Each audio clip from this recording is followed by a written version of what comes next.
Welcome to Plots Technologies Learning's Bible study and our prayer time today.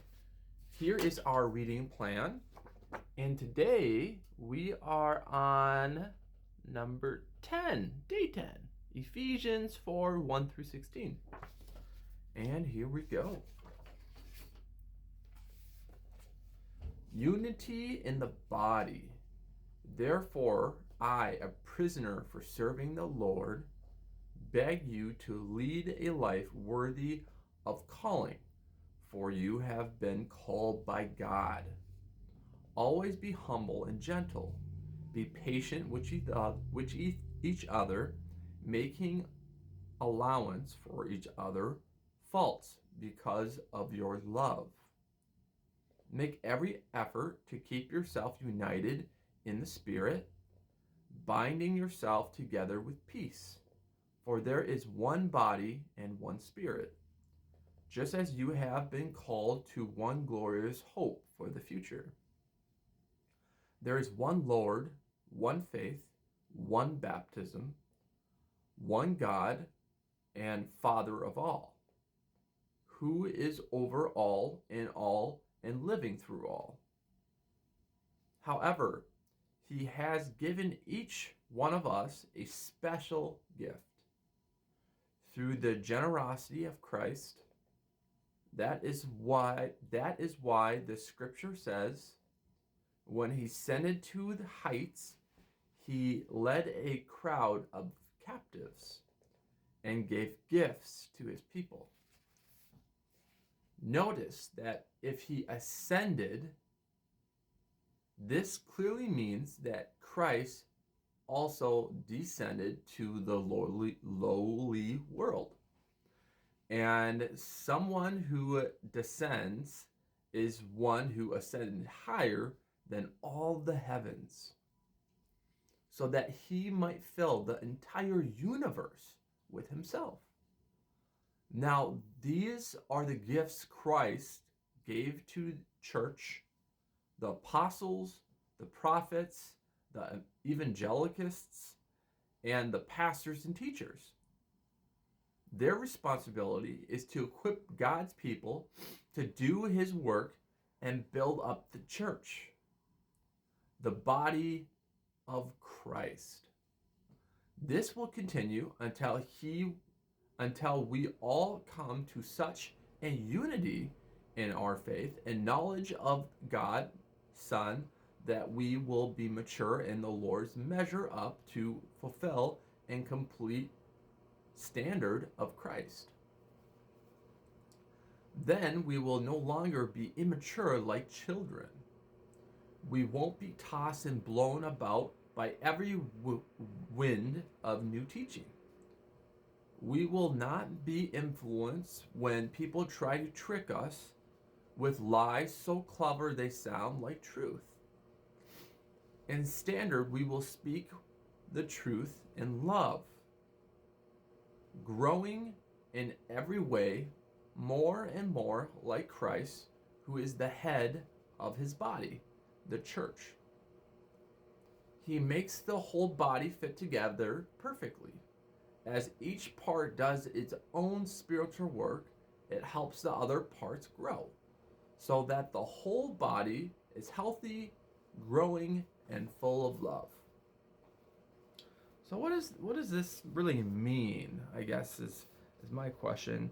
I feel like this means that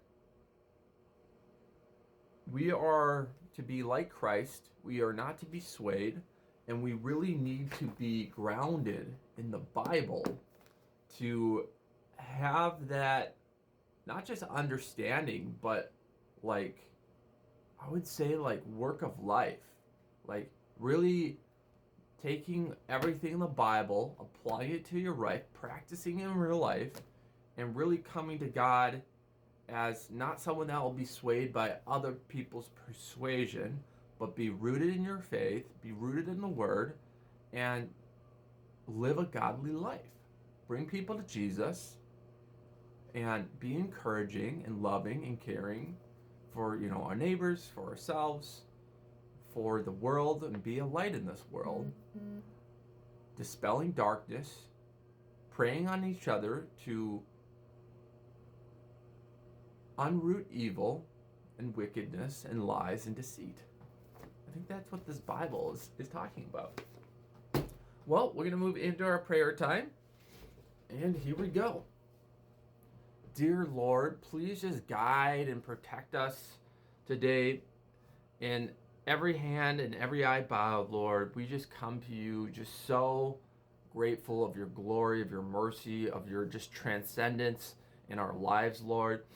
We know that you're around even when we feel you aren't, Lord. We know that you're guiding us, you're protecting us spiritually, financially, emotionally, physically, and just every way, Lord. We just know that your hand is upon our life, our body, our healing.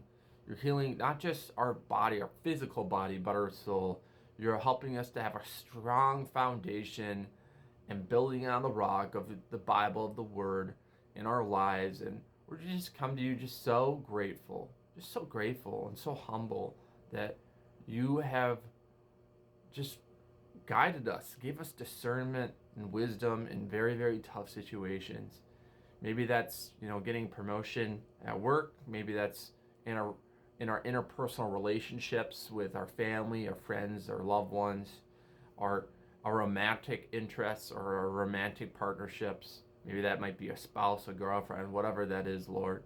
And we just honor you for just being there, protecting us, giving us insight that we might not even thought of by coming to you and praying to you, oh Lord. We just honor you in every way, in every circumstance we are. Maybe we're in a tough time, Lord. Maybe we're in jail. Maybe, we're in a really rut in our relationship. Maybe we're, in a financial rut or a physical rut and we just feel out of shape. Whatever that case may be for you guys, we just come to you, Lord, or even me, we just come to you, Lord, and we just pray revelation, revival in our spirit, so we may be closer to you, have that more of that personal relationship, be praying every day, and just be with you in every aspect of our life. And we just are just so grateful, Lord, that you are true to your word, you're true to your promise of everlasting eternity in heaven. All we have to do is repent and come to you, Lord. We're just so in awe of your mercy, Lord, of what you did on the cross, accepting you in our heart, Lord. If this is your first time watching this, you guys, I just want to let you know that God loves you so much. No matter what you've experienced or what you've gone through, God has a plan and a purpose for your life. And we just honor and praise Jesus for everything that he's done. And we're just so